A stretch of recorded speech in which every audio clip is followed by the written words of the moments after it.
should you go through your partner's phone? Uh, Relationship experts view.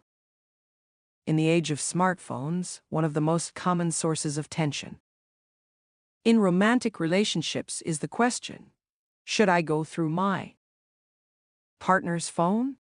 On the surface, it might seem like a way to protect yourself from betrayal or confirm your partner's loyalty. But dig deeper, and you'll find it's often more about insecurity than trust. Let's break this down from an emotionally intelligent, relationship-savvy perspective. By SDAD, your partner's phone should be available, not accessible. There's an important distinction here that many people overlook. Available means your partner's phone is not hidden, secretive, or always face down. With passwords, you're never allowed to know. If they need to show you something, they will. If you need to make a quick call or look something up, it's no big deal. The phone is physically present and open enough to not raise suspicions. Accessible, however, means that you feel entitled to go through their messages, emails, call logs, and DMs without their knowledge or consent. That's where healthy boundaries get violated and where the problems truly begin. Why sneaking into phones can backfire. When you open a phone and start scrolling through conversations that weren't meant for you, you're stepping into a world without full context. Misinterpretation is almost guaranteed.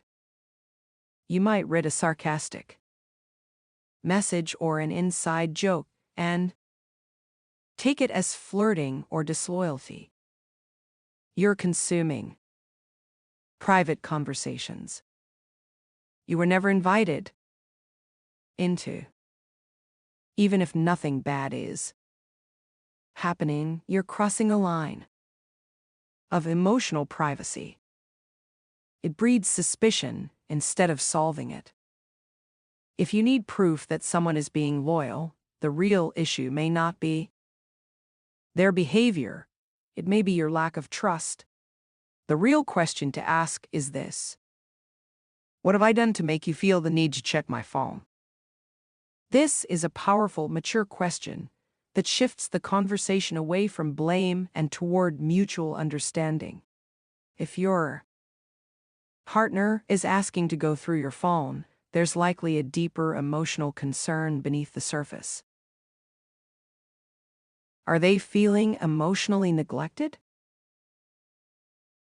Have you been more withdrawn, secretive, or distracted lately? Did something trigger old wounds like a past betrayal? Asking this question puts the spotlight on emotional reassurance rather than surveillance. You're inviting your partner to express what they're really worried about. Respecting privacy is not hiding something. Let's be clear. Privacy is not secrecy. Wanting to keep some conversations private doesn't mean you're being disloyal. It means you value boundaries, just like you wouldn't want your partner reading your personal journal or listening to your therapy sessions without permission. In healthy relationships, trust isn't built by constant monitoring. It's built through emotional availability, consistency of action, open communication, respect for one another's individuality. What to do instead of checking their phone. If you're feeling unsure or insecure, try this instead. Talk about it. Express your concerns without accusations. Use "I feel" statements instead of "you always" or "you never."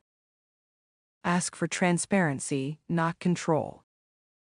It's okay to say, "I just want to feel more secure," can we be more open about who we're talking to sometimes? Build a routine of open sharing.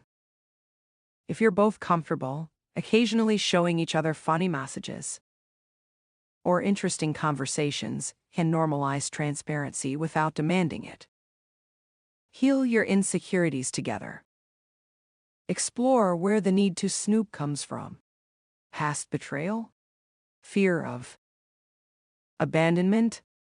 Use this moment to grow emotionally stronger as individuals and as a couple. Final thoughts. Should you go through your partner's phone? No, not without their knowledge or invitation. Not because there's necessarily something to hide, but because how you handle trust says more about your relationship than any screenshot ever could. A phone should be a tool, not a test. And the healthiest relationships aren't built on surveillance. They're built on emotional safety, mutual respect, and the courage to ask real questions when something feels off. Choose trust. Choose maturity. Choose communication over control.